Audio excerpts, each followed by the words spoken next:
Dr. Nathan Carter crouched at the mouth of the cave, his headlamp casting a thin beam into the void. The wind whispered through the Andes, carrying with it a biting chill that seemed to press against his skin. He could feel the weight of the mountain above him, its ancient presence both inviting and oppressive. In his gloved hand, he held his late mentor's journal, the worn leather binding fraying at the edges, the pages filled with indecipherable sketches and cryptic phrases that had haunted his dreams for months. Nathan ran his fingers over the faded ink, pausing on a line underlined with such ferocity the paper had nearly torn. The heart of the world sleeps in crystal silence. Beware its song. He shivered, though not from the cold. This expedition wasn't funded, wasn't sanctioned. It wasn't even rational. He should have been in Lima, preparing his next lecture or finishing the paper that would finally cement his reputation. Instead, he was here, at the edge of the known world, chasing a phantom lead, a whisper of something ancient, something extraordinary. The darkness inside the cave stretched endlessly, a maw of obsidian stone that seemed to swallow the light. Nathan hesitated, his breath fogging in the air. His assistant, Marta, had warned him not to go alone. This cave system is unstable, Nathan. The locals won't even approach it. They say it's cursed. He hadn't listened. Nathan adjusted his pack, the weight of his equipment pressing against his shoulders like a silent rebuke, and stepped inside. The first few steps were unremarkable. Slick stone, the faint drip of water echoing in the distance. But the further he descended, the stranger it became. The air was charged. It wasn't just cold. It vibrated faintly, like a current running just beneath the surface. His boots crunched over loose gravel and dust, but the sound felt muted, as if the cave was swallowing every noise. After an hour of careful navigation, he reached a narrow passage where the walls shimmered faintly, as though the rock itself was embedded with flecks of light. He knelt, running his fingers over the surface. It wasn't mica or quartz. It was something else. It felt alive, almost warm to the touch, but when he pressed harder, it gave no resistance. Nathan stood slowly, his pulse quickening. He checked the journal again, flipping to a sketch, a crude drawing of concentric circles radiating outward, the edges marked with strange symbols. It didn't match the shimmering walls exactly, but there was a resemblance. The hair on the back of his neck stood up. The heart of the world, he muttered under his breath, his voice barely a whisper. He pressed forward. The passage widened into a cavern so vast his headlamp couldn't fully illuminate it. Nathan paused at the threshold, momentarily overwhelmed. The air was thick here, heavy with a scent he couldn't identify, metallic, sharp, yet strangely sweet. In the center of the cavern was a structure, though structure didn't quite fit. It was crystalline, towering, its surface refracting his light into a kaleidoscope of colors that danced across the walls. It was beautiful and unnatural, a monolith untouched by time or decay. As he approached, Nathan's foot caught on something. He stumbled, regaining his balance, and looked down to see an object half buried in the dirt. It was small, rectangular, and metallic, its edges worn smooth as if by years of handling. He picked it up, brushing away the dirt. It was a piece of technology, sleek, seamless, and far beyond anything he'd ever seen. A faint hum emanated from it, vibrating through his palm. Nathan's mouth went dry. What the hell is this? He turned his attention back to the crystalline structure. Now that he was closer, he could see that it wasn't solid. It was hollow. Inside, something moved, faint and fluid, like smoke trapped in a glass jar. His breath caught. Not smoke. A figure. Nathan froze, his body unwilling to take another step. The figure was humanoid, its features blurred by the refracted light, but there was no mistaking it. It wasn't a shadow or a trick of his mind. It was real, suspended in the crystalline cocoon, motionless, yet undeniably alive. The hum from the device in his hand grew louder, more insistent. The cavern itself seemed to respond, a low vibration building in the stone. Nathan's instincts screamed at him to run, to leave this place, but his feet stayed rooted. He was a scientist, and this was a discovery beyond anything he'd ever imagined. Then the figure moved. Not much, just a twitch, a subtle shift of its head, a flicker of light where its eyes should have been. The hum crescendoed, a piercing sound that filled the cavern. Nathan stumbled backward, his headlamp flickering, the shadows around him deepening. The figure's eyes opened. They weren't eyes at all, but twin orbs of shifting light, infinite and ancient. They locked onto him, and in that instant, Nathan felt utterly exposed, as if the creature could see every thought, every memory, every secret he'd ever held. A voice filled the cavern, not a sound, but a presence, deep and resonant, vibrating in his chest. "You should not have come here." The light surged, and Nathan's world went dark. The world returned to Nathan slowly, like a dream slipping through the fingers of sleep. His body ached with a bone-deep weariness, as though he had been wrung out and left to dry. He blinked against a harsh, flickering light, his headlamp sputtering faintly on the cavern floor where it had fallen. The crystalline chamber still loomed before him, but it had changed. Its glow was dimmer now, pulsing irregularly, like the heartbeat of something nearing its end. The figure within was no longer motionless. It stood upright, its form sharper now, more distinct, though still otherworldly. Nathan's breath caught in his throat. The being stepped forward, and with each motion, the crystalline cocoon seemed to dissolve, shards falling away into nothingness. What remained was a woman, or at least, a shape that mimicked one. Her features were elegant, symmetrical to a degree that felt almost unnatural, her skin shimmering faintly like moonlight on water, but her eyes, twin orbs of shifting light, were anything but human. They bore into Nathan, unblinking and ancient. "You woke me." The voice wasn't spoken but felt, resonating in the depths of his mind. It was layered as though 1,000 voices whispered in unison beneath her words. Nathan scrambled back, his hand instinctively reaching for the strange device he had pocketed. Who are you? What are you?" Her head tilted, her movements precise and deliberate, like a predator studying its prey. "I am a Lyra," she said, the syllables carrying a weight that pressed against his skull. A scientist, a watcher, and now, the last. Nathan's fear gave way to a rush of questions. He rose shakily to his feet, keeping his distance. What does that mean? Last of what? And what is this place? Lyra stepped closer, her bare feet making no sound on the stone. The cavern's light seemed to follow her, dimming in the corners and intensifying around her form. "This is a refuge, a sanctuary carved from time itself. Your kind was never meant to find it." Nathan bristled. "My kind? You mean humans?" She nodded, her expression unreadable. Humans, the experiment, the anomaly that defied its design. Her words struck him like a physical blow. Experiment? Before she could answer, a tremor shook the ground beneath them, sending a cascade of crystalline shards raining down from the chamber's ceiling. Nathan staggered, grabbing onto the nearest wall for support. "What's happening?" he shouted over the rumble. Lyra's expression darkened, and for the first time, there was a flicker of something resembling fear in her glowing eyes. "They have heard. The signal has reached them." Nathan's heart pounded. "Who? Who's coming?" She didn't answer immediately. Instead, she extended a hand, and from her palm, a faint sphere of light emerged, hovering in the air between them. It expanded rapidly, projecting a series of images. Vast black ships moving through a sea of stars, their forms jagged and predatory. The ships converged on a planet, its surface scorched in moments by lances of light. Nathan stared, transfixed. "Is that Earth?" Lyra's voice was sharp, urgent. "Not yet, but it will be.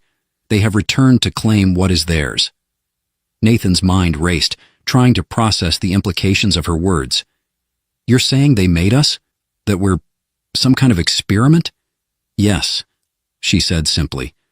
Your kind was seeded here, millennia ago, as a test, to evolve, adapt, and prove your worth. But the test was never meant to succeed. Nathan shook his head, disbelief and anger warring within him. You're saying everything we are, everything we've built, it's just some lab experiment? Elira's gaze softened, though her voice remained steady. You were more than they expected. You grew beyond your design, but now they see you as a threat, a loose end that must be tied. The tremors subsided, but the air in the cavern grew heavier, thick with tension. Nathan's mind churned with questions, but before he could voice them, a faint sound echoed through the cave, a rhythmic tapping, growing louder with each passing moment. Elira stiffened. We must leave. Now. Nathan hesitated. What is it? Her gaze snapped to him, and for the first time, her voice carried a note of urgency. They are here. She turned, gesturing for him to follow, but Nathan hesitated. The cavern around them seemed alive with motion, the walls shimmering with faint light. The tapping grew into a series of clicks, then a low, guttural hum. From the shadows at the far end of the chamber, figures emerged. They were humanoid but twisted, their limbs elongated and their movements unnervingly fluid. Their eyes glowed faintly, the same unnatural light as the crystalline structure. Nathan's instincts screamed at him to run, but his feet refused to move. The creatures advanced, their movements synchronized, almost mechanical. One of them extended an arm, and a blade of shimmering energy materialized in its hand. They were sent to silence me, Elira said, her voice calm despite the danger, to erase what remains of the truth. Nathan finally found his voice. What do we do? Elira raised her hand, and the sphere of light hovering between them solidified, expanding into a shield that pulsed faintly. Survive. The first creature lunged, its blade striking the shield with a deafening crack. Nathan stumbled back, his mind reeling as Elira moved with a fluid grace, her own form shimmering with light. She extended her other hand, and a wave of energy rippled outward, throwing the creatures back. Go, she shouted, her voice echoing in his mind. Nathan didn't need to be told twice. He turned and ran, his boots pounding against the stone as the sounds of the battle echoed behind him. But even as he fled, the questions gnawed at him. Who were these beings, and could he trust Elira, or was she just another part of the experiment? For now there was only one certainty. He wasn't prepared for the truth. The world outside the cavern was not the one Nathan remembered. He emerged into the frigid Andean air, his breath misting as he stumbled over jagged rocks and loose gravel. Above, the sky churned unnaturally, an angry swirl of violet and black streaked with pulses of green light. It was no longer the familiar canvas of stars he had studied since childhood. It was something wrong. Nathan leaned against the mouth of the cave, his chest heaving, his mind racing. Behind him, the faint sound of battle still echoed, punctuated by flashes of light that illuminated the cave's jagged interior. Elira had stayed behind, her otherworldly power holding the strange attackers at bay, but her final words to him rang in his ears, sharp and unrelenting. Find the marker. Only then will you understand. He clutched the metallic device in his hand, the one he'd found buried in the cavern's floor. It vibrated faintly, pulsing in time with the lights in the sky, as though responding to something he couldn't see. The air around him grew heavy, electric. A distant hum began to rise, low and ominous, like the drone of an engine far too large to comprehend. Nathan glanced upward and froze. Something massive moved across the sky. It wasn't a ship, not exactly. Its edges were indistinct, its form shrouded in the same swirling colors that dominated the heavens. But it was there, a shadow against the chaos, vast and slow-moving, its presence more felt than seen. Nathan's legs nearly buckled under the weight of his terror. The creature's words came rushing back to him. They have returned. A voice pulled him back from the brink of panic. Nathan! He turned sharply, his headlamp catching the figure of Marta as she climbed the rocky slope toward him, her face pale and her dark hair whipped by the wind. She had insisted on waiting at base camp, her warnings about the dangers of the cave ringing in his ears even now. "What the hell is going on?" she demanded, her eyes darting toward the strange sky. Nathan shook his head, his words fumbling over themselves. There's something. Marta, it's real. Everything. The experiment, the Watchers. They're here." Marta grabbed his arm, her grip firm despite her evident fear. "You're not making sense. What did you find in there?" Before he could answer, the device in his hand emitted a sharp tone, its vibrations intensifying. Nathan looked down at it, realizing for the first time that its surface had changed. Symbols glowed faintly, shifting and rearranging themselves in patterns that defied logic. Marta's eyes narrowed. "What is that?" Nathan's voice was barely a whisper. "I think it's a map." The hum from the sky grew louder, and with it came a new sound, something closer, sharper. Nathan turned to see streaks of light descending from the heavens, trailing smoke as they struck the ground in the distance. The impact shook the earth, sending loose rocks tumbling around them. Marta's grip on his arm tightened. "We need to get out of here now." But Nathan shook his head. "Number. We have to follow this." He held up the device, which now projected a faint beam of light that pointed eastward, toward the distant mountains. Marta stared at him as though he'd lost his mind. "You're joking. Nathan, whatever's happening up there, it's not waiting for us to play treasure hunter." "It's not treasure," he snapped, the urgency in his voice surprising even himself. "It's answers. Elira, she said there's a marker. Something that explains all of this." Marta hesitated, her fear warring with her trust in him. Finally, she relented. "Fine, but if we die out here, I'm haunting you." Nathan managed a weak smile. "Deal." The trek was grueling. The beam from the device led them through treacherous terrain, steep cliffs, narrow ridges, and frozen rivers that tested their resolve. All the while, the sky above seemed to ripple with unseen forces, the strange shadow in the heavens growing larger and more distinct. As they climbed higher, the temperature plummeted. Nathan's breath came in ragged gasps, and Marta's curses grew more creative with every slip and stumble. Yet the device remained steadfast, its beam unwavering, guiding them onward. Finally, after hours of grueling effort, they reached a plateau.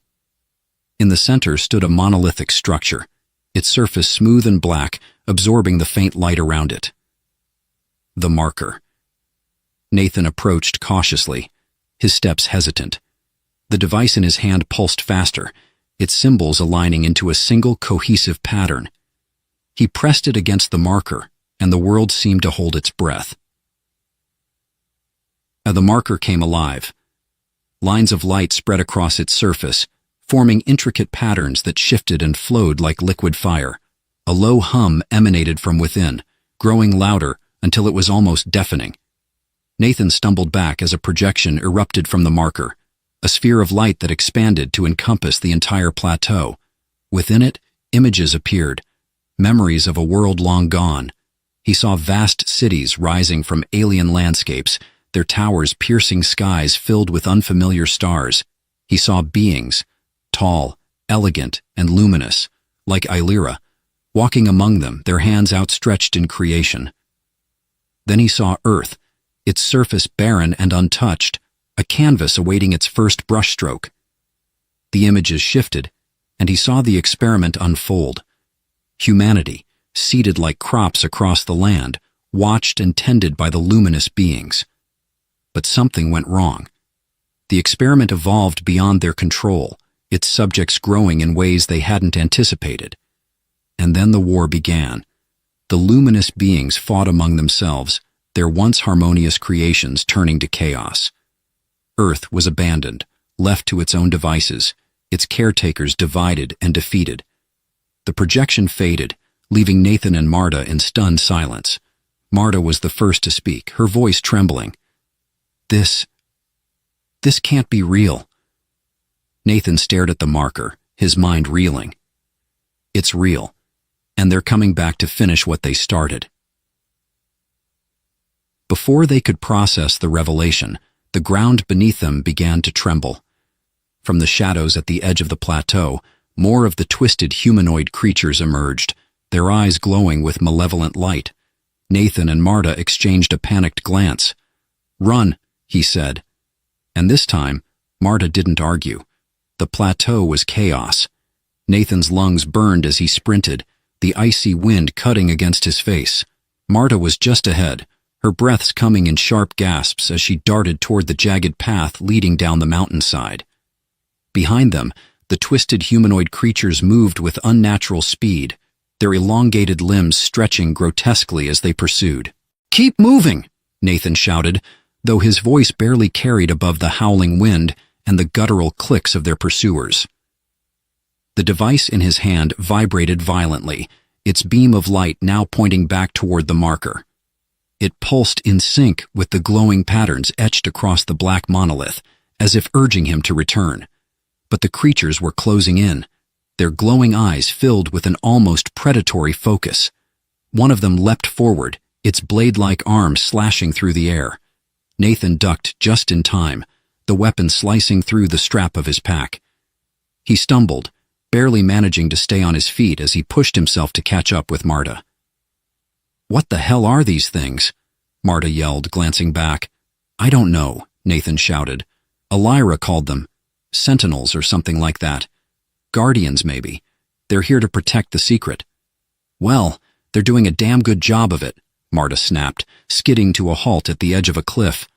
Below them, the mountain dropped away into a sheer ravine, its bottom shrouded in mist. The only way forward was a narrow ledge that hugged the cliffside, barely wide enough for one person. "Go," Nathan urged, but Marta hesitated, her gaze flicking to the creatures rapidly closing the distance. With a frustrated curse, she scrambled onto the ledge, her movements careful and deliberate. Nathan followed, his back pressed against the icy rock as he inched along the treacherous path. The sentinels hesitated at the edge of the cliff, their glowing eyes scanning the narrow ledge. Nathan allowed himself a brief moment of hope, until one of the creatures leapt effortlessly onto the ledge, its movements unnervingly precise. "Faster!" Nathan called, his voice tinged with desperation. As they reached the other side of the ravine, where the path widened into another plateau, Marta collapsed to her knees, her breaths coming in ragged gasps. Nathan turned, his heart sinking, as he saw the sentinel land gracefully on the plateau behind them. Before he could react, the device in his hand emitted a sharp, piercing tone. The sentinel froze, its movements halting as its glowing eyes flickered. "What just happened?" Marta asked, her voice trembling. Nathan stared at the device, its surface now alive with shifting patterns of light.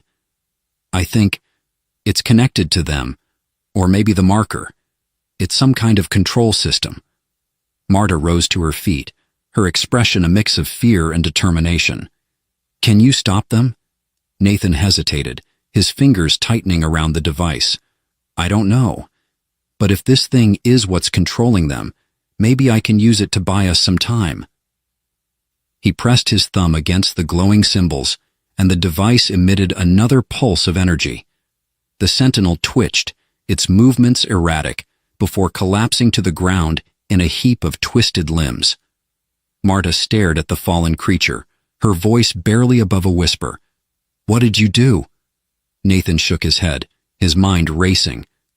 "I don't know, but whatever this thing is, it's more than just a map."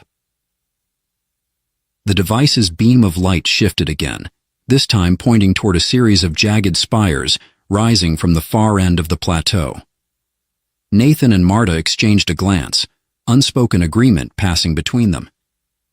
"Let's finish this," Marta said, her voice steadier now. They followed the beam, the path growing steeper and more treacherous with each step. The air grew colder, the wind carrying with it a low, mournful hum that seemed to come from the spires themselves. As they approached, Nathan felt a strange pull, as if the spires were calling to him. The device in his hand vibrated with increasing intensity, its light growing brighter until it was almost blinding. The spires loomed before them, their surfaces smooth and black, much like the marker. But unlike the marker, these structures were riddled with cracks, faint light seeping through like veins of molten energy. Nathan hesitated at the base of the largest spire, a sense of foreboding washing over him. "This is it," he said, his voice barely audible. Marta placed a hand on his shoulder. "Whatever we find up there, we face it together." He nodded, his resolve hardening. "Let's go." The climb was brutal, each step a test of their endurance. The spire's surface was unnaturally smooth, yet they found footholds where there should have been none, as if the structure itself was guiding them. As they neared the summit, the hum grew louder, resonating in their bones. The air was thick with energy, the light from the cracks pulsating in time with the device in Nathan's hand. Finally, they reached the top, where a flat platform awaited. At its center stood another monolith, smaller than the one at the marker, but no less imposing.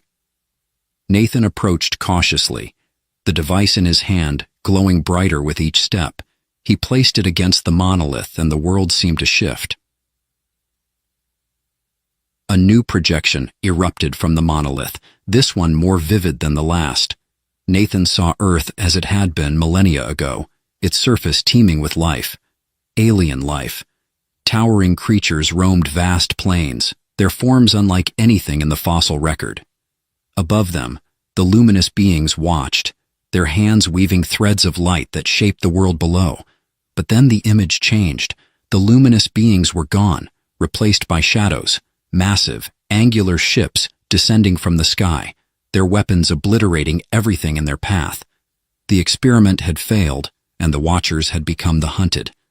The projection shifted again, showing Earth as it was now, but overlaid atop it was a web of light, an intricate network connecting every living thing. The experiment had evolved into something new, something the watchers hadn't anticipated, and now the shadow ships were returning. Nathan stepped back, his mind reeling. Marta looked at him, her expression unreadable. "What does it mean?" "It means we're not just their experiment anymore," Nathan said, his voice heavy with realization. "We're their mistake." Before he could say more, the ground beneath them trembled. The spire began to crack, light spilling out in blinding streams. Nathan turned to Marta, his voice urgent. "We have to go!"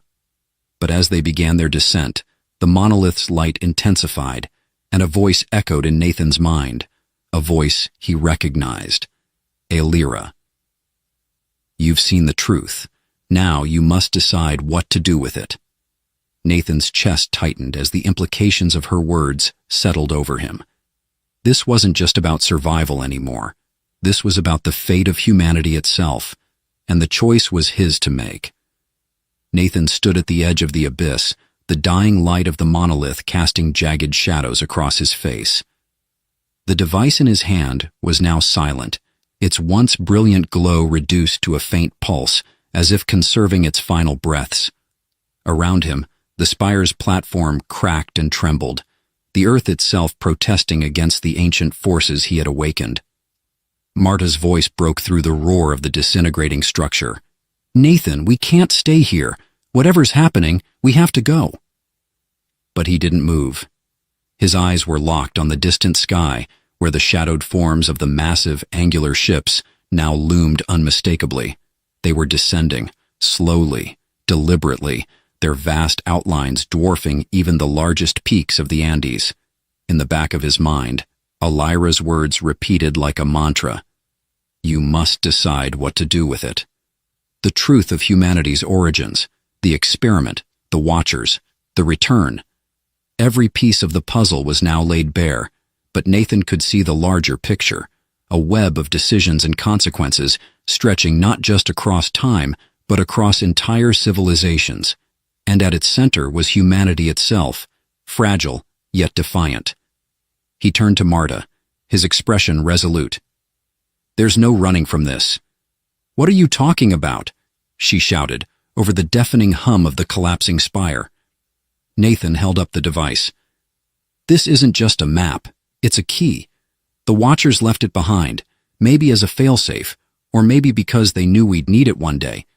It can control their creations, the Sentinels, the markers, but it can also do more. Elira said it connects to the network that ties everything together. Marta's face was a mix of fear and understanding. And what happens if you use it? Nathan hesitated, the weight of the choice pressing down on him. I don't know, but if those ships reach Earth, they'll do more than take back their experiment. They'll destroy everything. This might be the only way to stop them. Her eyes narrowed. What do you mean, stop them? He looked back at the monolith, its light growing fainter by the second. I can send a signal, a command to the network.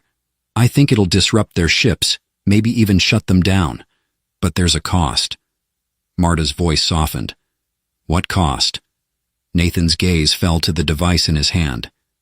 Elira said the network is connected to everything, every living thing on this planet. Using it could sever that connection. It might stop the Watchers, but it could also... He trailed off, unable to finish the thought. But Marta understood. It could destroy us, she said, her voice barely audible. The ground beneath them gave another violent shudder, and Nathan knew time was running out. He turned back to the monolith, his mind racing. He could feel the pull of the network now, a faint vibration at the edge of his consciousness. It was vast, intricate, and alive in a way he couldn't fully comprehend. Marta grabbed his arm, her grip firm. Nathan, whatever you decide, I'm with you. Just don't forget who we're fighting for. He met her gaze, a flicker of gratitude passing between them. Thank you. Then he stepped forward, placing the device against the monolith's surface. The connection was immediate and overwhelming. Nathan's mind was flooded with images, memories, and sensations, not just his own, but those of countless others. He saw the luminous beings as they once were, their brilliance unmatched, their intentions both noble and flawed. He saw humanity's journey from fragile beginnings to its current state, full of contradictions, yet undeniably resilient. And he saw the Watchers, their vast ships a reflection of their cold, unyielding logic. To them, Earth was not a home but a laboratory, and humanity was merely a variable to be controlled. But Nathan also felt something else, a thread of hope woven through the network, fragile yet unbroken. It wasn't the luminous beings or the Watchers who had created it, it was humanity itself. Every act of defiance, every moment of connection had left its mark, turning the experiment into something neither of its creators could have predicted. Nathan realized the network wasn't just a tool or a weapon, it was a reflection of what humanity had become. The monolith's light flared as Nathan sent the signal. He felt the network ripple in response, its threads vibrating with a strange, harmonious resonance. The Watchers' ships above faltered, their shadows flickering as the connection severed their control. But the cost was immediate. Nathan felt the network begin to unravel, its threads breaking one by one. The connection that tied every living thing together, the invisible force that had guided humanity for millennia, was fading. He gritted his teeth, his body trembling as the strain of the signal threatened to overwhelm him. He could feel the network reaching out, not in anger, but in a kind of sorrowful farewell. And then it was gone. Nathan collapsed to his knees, the device falling from his hand. Around him, the spire grew silent, its light extinguished. The Watchers' ships above began to retreat, their forms dissolving into the unnatural sky. Marta was at his side in an instant, her hands gripping his shoulders. Nathan, are you okay? He nodded weakly, though his body felt like it had been wrung dry. It's done. They're gone. She glanced at the sky, her expression a mix of relief and uncertainty. But at what cost? Nathan looked out over the mountains, the first rays of dawn breaking through the chaos. The world felt different, quieter somehow.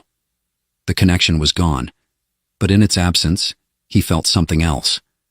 A sense of possibility. "We'll rebuild," he said softly. "Whatever we've lost, we'll find a way to make it ours again, not theirs." Marta's gaze softened, and she helped him to his feet. Together, they stood on the shattered platform, watching as the sky returned to its natural hues. For the first time in a long while, Nathan felt hope.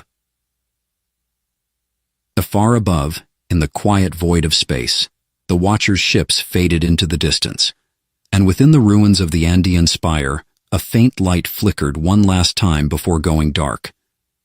Humanity's story wasn't over. It was just beginning. The air was thick with the stench of ancient decay, a long-forgotten wreckage scattered across the barren surface of a desolate moon.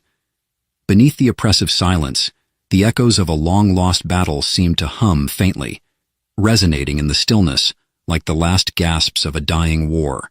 Metal twisted in jagged heaps, torn and fragmented remnants of ships from another era. It was a graveyard of forgotten conflicts, broken vessels, hollowed-out ruins, and shattered relics of civilizations that had once crossed the stars, now reduced to debris. In the midst of this stillness, something moved. A figure emerged from the twisted remains of a warship, towering and powerful, yet with a strange and unsettling grace. Her silhouette loomed against the pale light of the distant sun, casting a shadow that stretched long and cold across the fractured landscape. Her steps were measured, deliberate, though her body was clearly battered, each movement a reminder of some unseen torment, the weight of her past visible in every slow, cautious motion. She paused, the only sound the soft scrape of her boots against the moon's gritty surface, and lifted her head to the sky, eyes scanning the heavens with an intensity that bordered on desperation. Lyriel. Her name, spoken softly, carried a weight heavier than any weapon in the galaxy. The Krythar had once whispered it with reverence, with pride. Now it was a curse, an accusation, a reminder of what she had become, a monster, an outcast. Her towering form, built for battle, for conquest, for survival, now seemed a symbol of something else entirely, a failure. A sharp gust of wind stirred the dust around her feet, carrying with it a faint hum, a vibration in the air that prickled at her senses. Something was coming. Her muscles tensed involuntarily. She had learned long ago to trust her instincts, and they told her that danger was near, that her solitude was about to be shattered once again. She looked over her shoulder, where the wreckage of a long-abandoned ship lay partially buried beneath the sands of time. Its jagged frame still bore the marks of its last moments, a silent testament to the ferocity of its final struggle. It was in that wreckage she had found her salvation. A voice, so distant it seemed to belong to another world, hummed in the back of her mind, pulling her attention back to the present. Her gaze flickered toward the wreck of a smaller, more modest ship, half buried in a crater formed by some ancient explosion. It had been there for as long as she could remember, rusted, forgotten. But it was also the only thing that had given her any semblance of company since her exile. Her fingers brushed against the cold hull of the wreck, tracing the marks left by the explosion that had torn it apart. And yet, amidst the destruction, there was something alive, something that didn't belong. She knelt down, feeling the jagged edges of the metal beneath her palm. Her sharp eyes narrowed, scanning the debris with the practiced precision of one who had spent years in combat. There, caught in the twisted remnants of a shattered engine, was a piece of cloth, dark, strange, and out of place. Her breath caught, a soft hiss of air escaping her lips, a human insignia. Her pulse quickened. What was a human doing here, on this forgotten moon? The Krythar had never encountered humans on this scale, at least, not where she was concerned. They had their own worlds, their own fights. This moon was meant to be a sanctuary from all things alien, from the wars that waged above the stars, from the ever-hungry eyes of the galaxy's predators. And yet, here it was, a sign of life. With caution, Lyriel pushed aside the debris, her strength making short work of the debris that had trapped the insignia. Beneath it, she found something even more surprising. A body. At first glance, it appeared lifeless. A human male, unconscious and battered, his clothes torn, his face pale and drawn with exhaustion. His ship, she now realized, must have been part of the battle that had ripped through the fabric of this forgotten moon. But what struck her most wasn't the man himself. It was the look in his eyes. Lyrell froze. There was no fear, no panic. The way his body lay still, his chest rising and falling with a steady, shallow rhythm, told her everything she needed to know. He was alive. Her mind raced. Could he be an enemy? A scout sent to track her? A search party from the Krithar, perhaps? They were relentless in their pursuit of her, hunting her like a predator would track its prey. It was the only thing she could trust anymore, the cold certainty that she would never be safe, that her exile was eternal. But this human, this stranger, didn't seem to belong to that world. There was something different about him. A quiet resolve in the way he rested, a subtle defiance in the way his chest rose and fell, despite the odds stacked against him. His eyes were closed, but Lyrell felt the unmistakable weight of his gaze as though he were staring straight into her soul. She hesitated. Should she approach? Could she trust him? She'd learned to be cautious. She'd learned to be silent, to blend into the shadows, to keep moving, to keep hiding. But something about the wreckage felt different. Something about the silence, this one, not of death, but of waiting, felt wrong. She could hear his breath now, steady but ragged, as if he had been through something even worse than she had. Slowly, cautiously, she reached out and touched his shoulder, her massive hand dwarfing his fragile human form. A jolt of energy passed through her fingers as his body reacted and his eyes snapped open.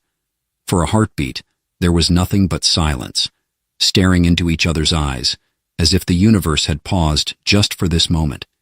His expression, though bleary, was not one of fear.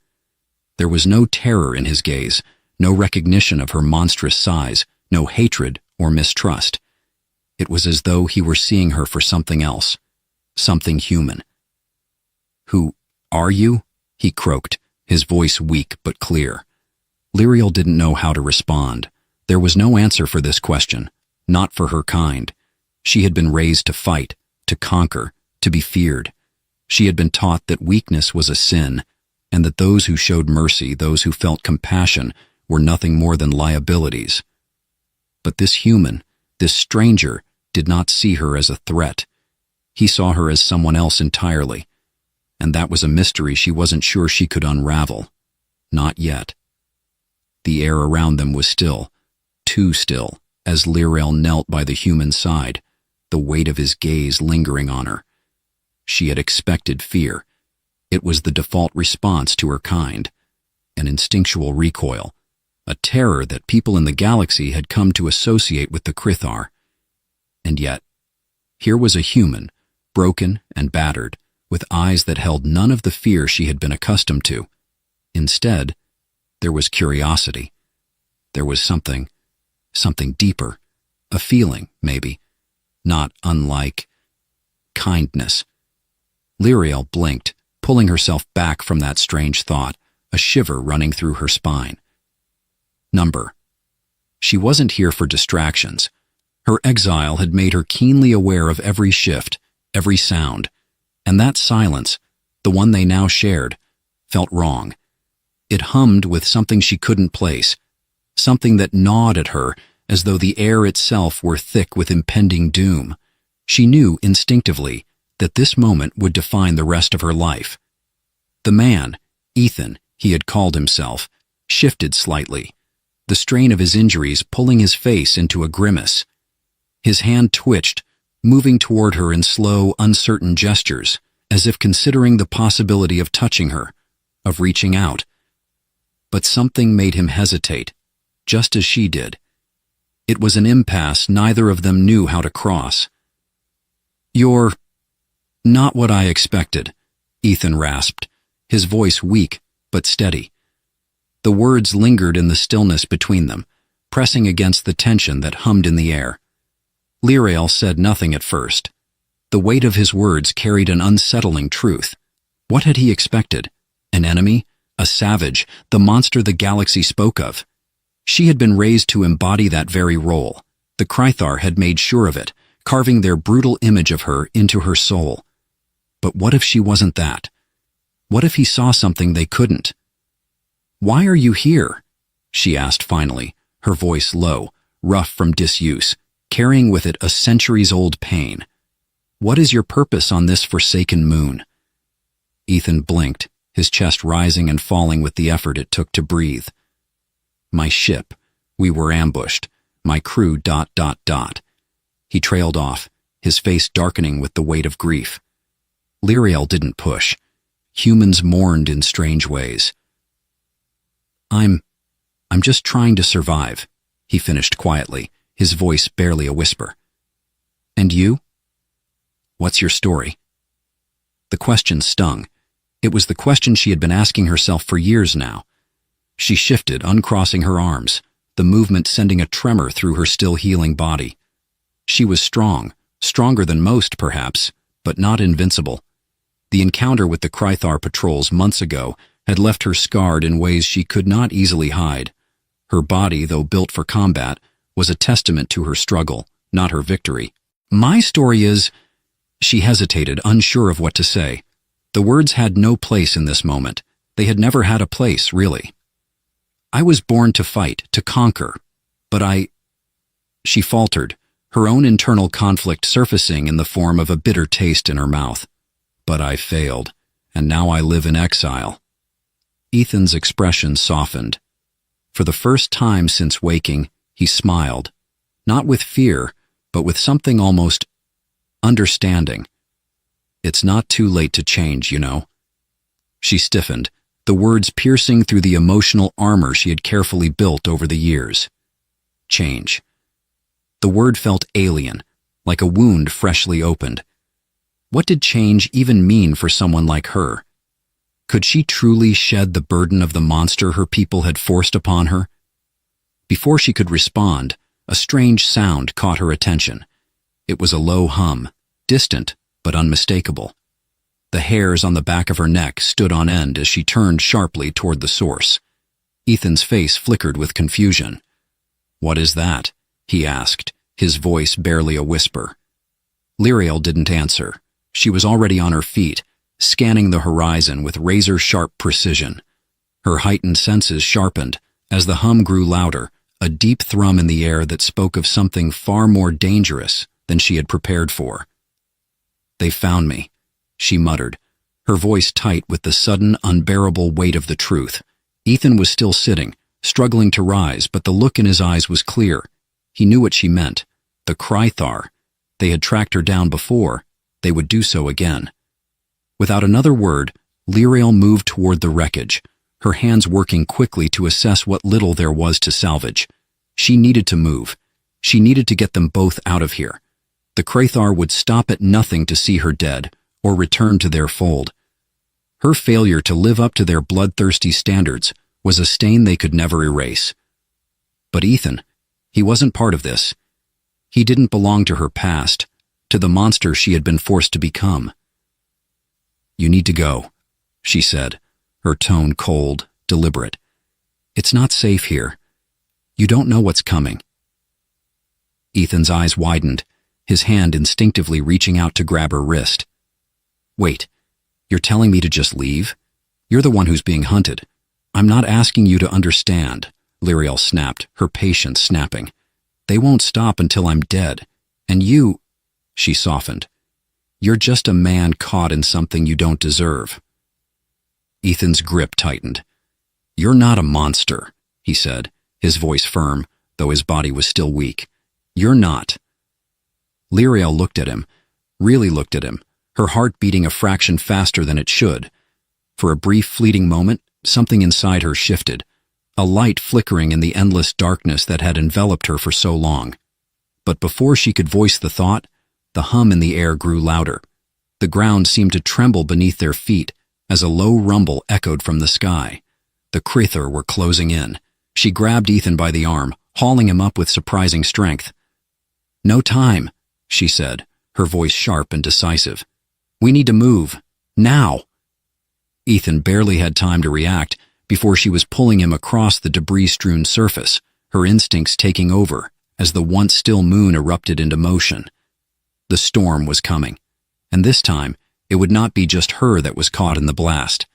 The hum of the approaching Krythar warship sounded in the distance, ominous and relentless. The game had changed. The ground beneath Lyriel's feet trembled with each passing moment, as though the very heart of the moon was about to shatter. The hum, that relentless sound, had grown deafening. It had once been a faint vibration, a ripple through the air, but now it roared in her ears like the oncoming fury of a storm. "They're close." Her muscles burned as she hauled Ethan across the shattered landscape, the debris of war whispering through the wind like the ghosts of forgotten battles. Each step felt heavier than the last. The faint, starlit horizon was too far, too distant. No matter how fast they moved, no matter how much her heart raced, the threat was closing in on them. Fast, relentless, inevitable. Behind them, the low, thrumming hum now had an unmistakable resonance, a sound not just of approaching ships, but of something darker, something more intimate, a familiar pulse, one she knew too well. The ship. "It's not just a patrol," Lyriel murmured under her breath, voice taut with growing realization. Her eyes darted across the barren landscape, calculating angles, options, all while dragging Ethan along as though he were a lifeline she could not afford to lose. His body was still weak, his movements sluggish, but he clung to her, pushing through the pain, trusting her instincts. "What do you mean?" Ethan asked, his voice strained with confusion, though his pace had quickened in sync with hers. He was no fool. He could feel the impending danger closing in on them, could hear the relentless thrum of engines in the distance. "What's coming for us?" Lyriel's gaze narrowed as she fought to control the rising panic in her chest. The sound that had once felt like the distant tremor of fate had now shifted. No longer was it just an echo in the wind. It was the sound of a hunter's approach, and this time it wasn't the Krythar's standard warships that loomed in the distance. It was something far worse. "The emissaries," Lyriel whispered, the words tasting bitter on her tongue. "They've come for me. Not just soldiers, these are the hunters." Ethan's face drained of color. The word had weight that clung to him, unspoken. The Krythar hunters were no ordinary soldiers. They were the elite, the merciless force that answered only to the highest ranks of the Krythar society, the best of the best, the ones who tracked, hunted, and eradicated those who betrayed the Krythar code. It had been a long time since she had faced them, but she had never forgotten their scent, sharp, metallic like blood and oil. It had always been the scent of death. "Hunters?" Ethan echoed. "What the hell are they? And why are they after you?" Lyriel barely spared him a glance. She was already mapping out the world in front of her, calculating each step, each breath. The hunters were relentless, their efficiency legendary. She had heard stories of them, tales whispered by the few survivors of encounters with them. They didn't just kill, they redefined survival. They hunted their prey with a precision that made even the stars tremble, and now they were here, searching for her. "Number I will not let them take me." A sharp flash of movement caught her eye. Something, no, someone, emerged from the shifting shadows of the wreckage, a figure half concealed by the dust and debris. For a brief, terrifying second, Lyriel thought she was seeing things, but no. Her instincts told her otherwise. The figure was tall, cloaked in black, and as it stepped into the pale moonlight, a distinct glint of metal reflected off the fabric of its armor. A hunter. Before Lyriel could react, a voice, cold and flat, cut through the growing wind. "You are a disgrace, Lyriel." The words were like a blade to her chest. They were not spoken with anger, but with a detached, clinical certainty, like a predator casually stating the inevitability of the kill. The hunter's face was obscured behind a helmet, its features hidden beneath the cold metallic plating, but the presence of the voice, a voice she had known all too well, sent a jolt of recognition through her bones. Thorn. Her breath caught in her throat. Thorn had been her instructor once, her mentor in the brutal art of war, her closest ally when she had first learned the ways of the Krythar. But that had been before the betrayal, before she had dared to question the very system that had raised her, before she had been cast out. "Thorn," Lyrael said, her voice dangerously soft, betraying none of the turmoil raging inside her. "I never thought I'd see you here." The hunter, no, Thorn, tilted his head slightly, the metallic screech of his helmet shifting with the movement. A cruel laugh followed. "You were always a fool, Lyrael. You thought you could escape, but the Krythar never forget, and neither do we." Lyrael's heart hammered in her chest, but she kept her composure. This was no longer just a fight for survival. It was a fight for her identity, for her very soul. She turned her head slightly to Ethan, who had faltered at the sudden appearance of the hunter, his face pale with a mix of fear and confusion. But his hands were shaking, and Lyrael could see the shift in him. Despite the uncertainty, despite everything, he had made a decision. "Get to cover," she said, her voice low and urgent, though there was no time for anything more than that. "Stay low. Stay out of their sight." Ethan didn't argue. His instincts were already aligning with hers, a silent understanding passing between them. He ducked behind a jagged remnant of a long-dead ship, pulling himself low to the ground. Lyrael didn't wait to see if he had listened. Her eyes were fixed on Thorn, her pulse quickening. "You were once part of me," Lyrael said, her voice a fierce whisper now. "But you will not take me again." Thorn's laugh was low, almost pitying. "I don't need to take you, Lyrael. I only need to bring you back. The Krythar will make you understand your place. You've been marked as a traitor." There was a brief flicker of recognition in his voice. Marked. She had heard it too many times before.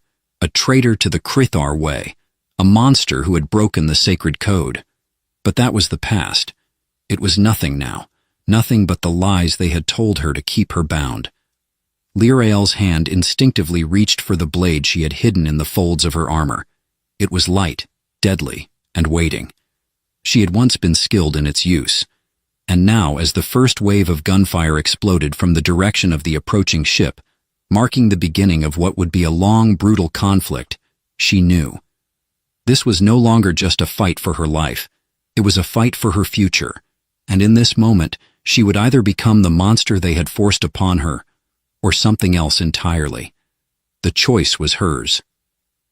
The sky above was a swirling mass of shadows, darkened by the pulse of the ship's engines, heavy and ominous, as if the stars themselves recoiled in fear. The winds, whipped into a frenzy by the sudden intensity of the battle, howled like wolves, circling their prey.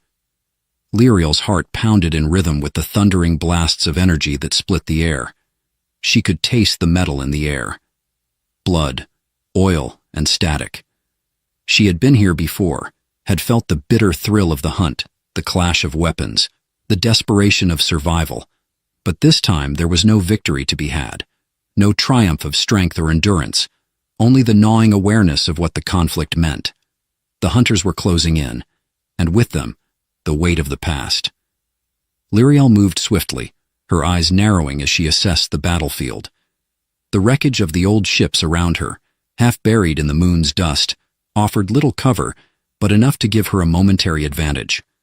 Thorn, relentless and cold, had led his squadron of elite hunters through the storm, their footsteps deliberate and purposeful.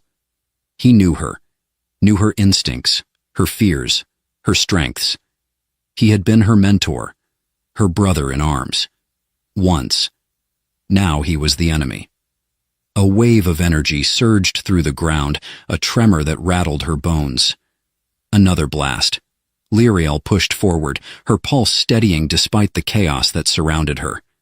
Ethan was behind her, hidden by debris, but she could feel the weight of his gaze on her, could sense the questions that churned inside his mind. What was she really running from? Who was she really fighting? And why had she been cast aside?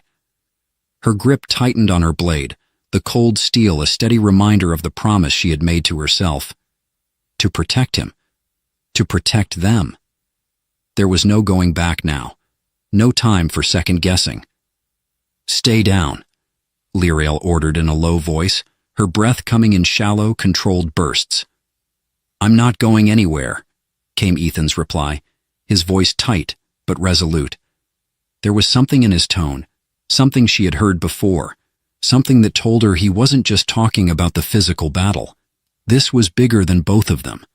She had known it from the start, even before they had set foot on this forgotten moon, this dead place in the middle of nowhere. She had known that it would come to this.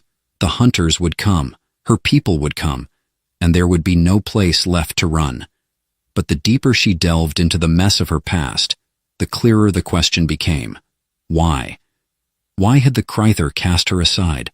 Why had she been forced to betray everything she had once believed in, only to be branded a monster by those who had raised her?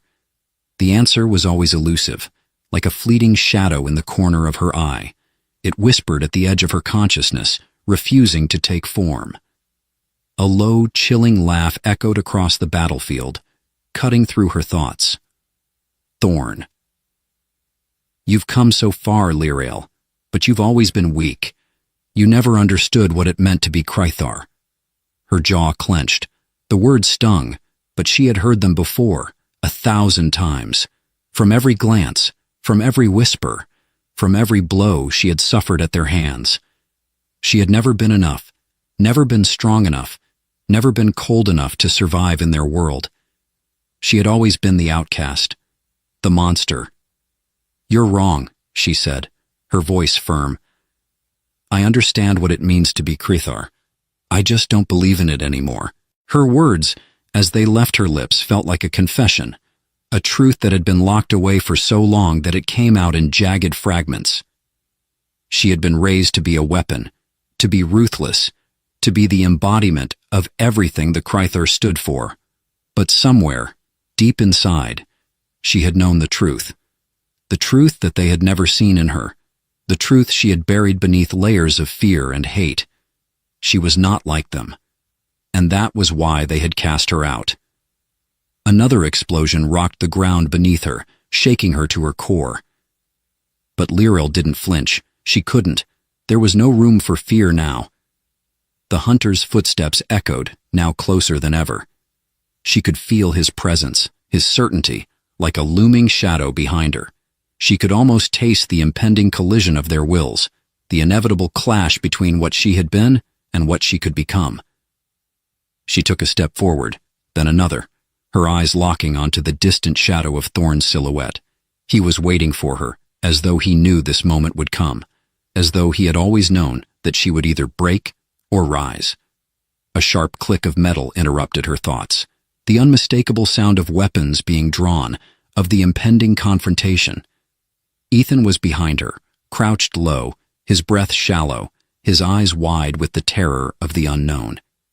He trusted her, though. She could see it in the way he held his ground, the way his shoulders squared as he prepared for whatever came next. Lyrael's mind flashed to the moment she had first met him. Broken, stranded, alone. A human engineer with no weapon, no defense against the vastness of the galaxy that sought to crush him. Yet in his eyes, she had seen a spark of something she had never expected.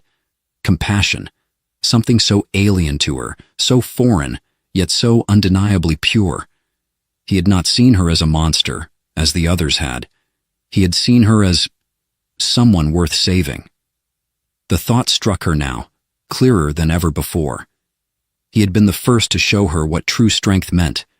It wasn't in the power to crush your enemies, or the ability to stand above the weak. It was in the choice to protect, to stand firm against the tide of violence and hatred that sought to consume everything around you. Lyrael's gaze hardened.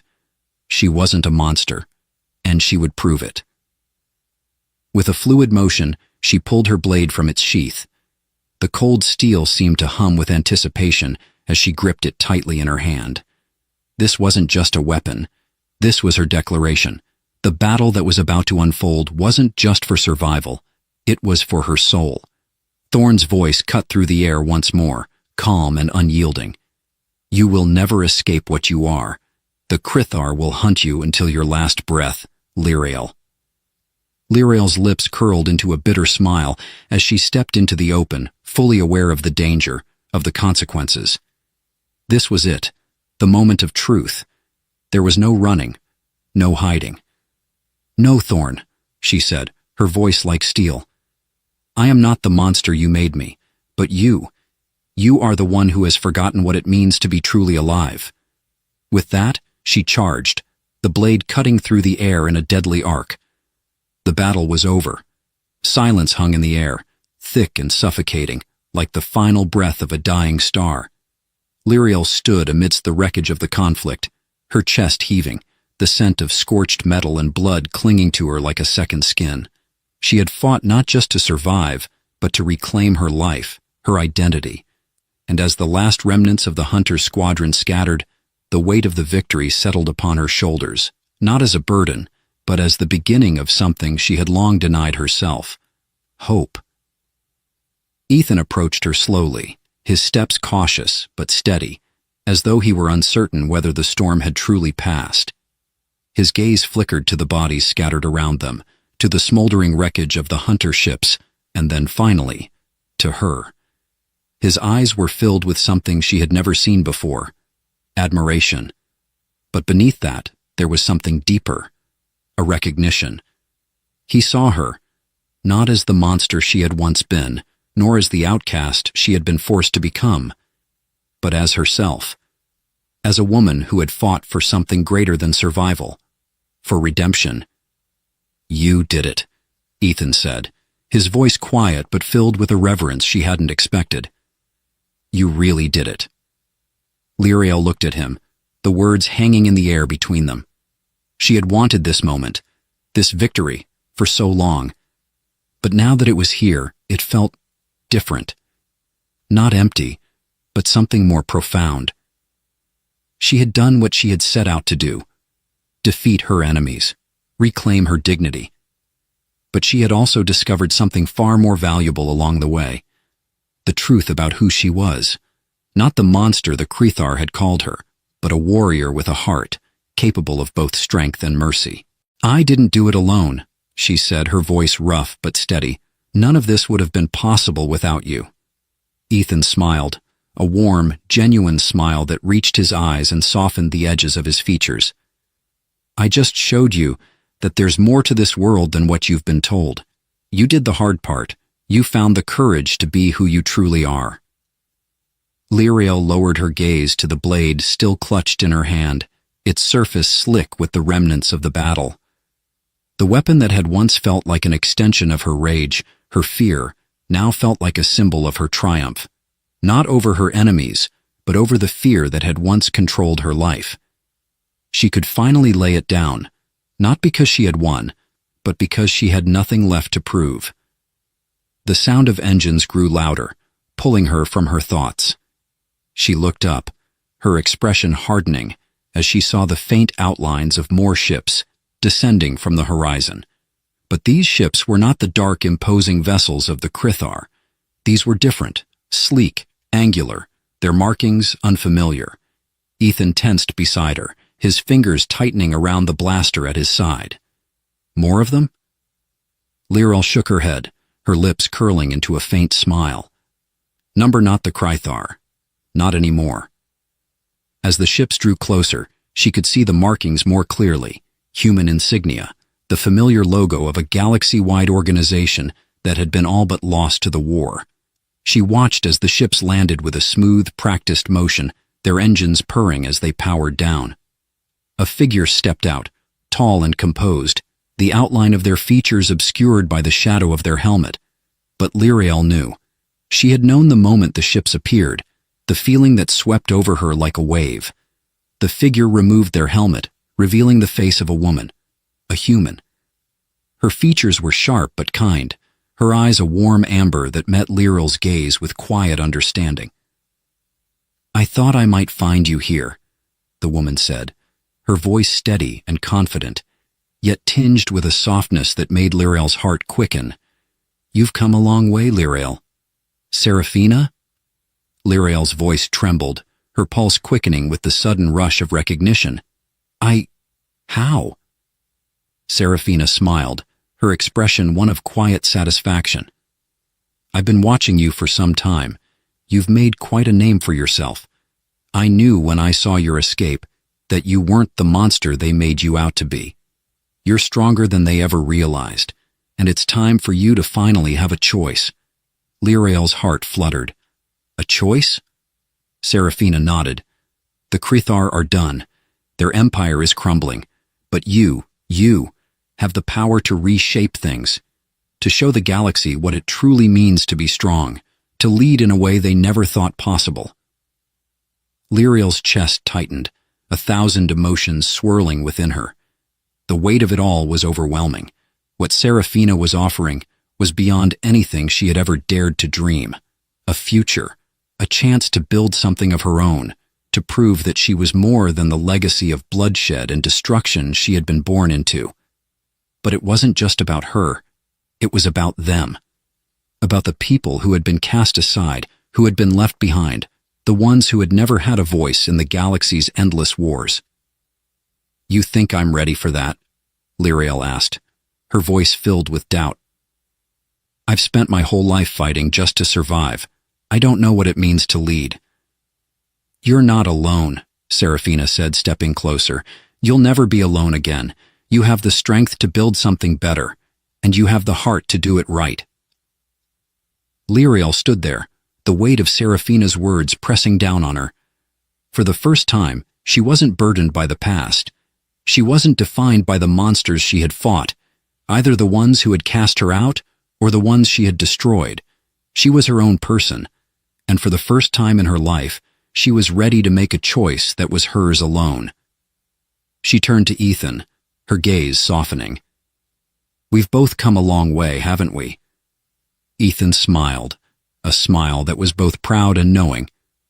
Yeah, but this is just the beginning. Lirael nodded, her resolve firming. The road ahead was uncertain, filled with challenges and obstacles she couldn't yet see. But she was no longer afraid. For the first time, she felt the weight of her own future, and it was a weight she could bear. Let's get started, she said, her voice low and determined. And with that, the dawn of a new world began.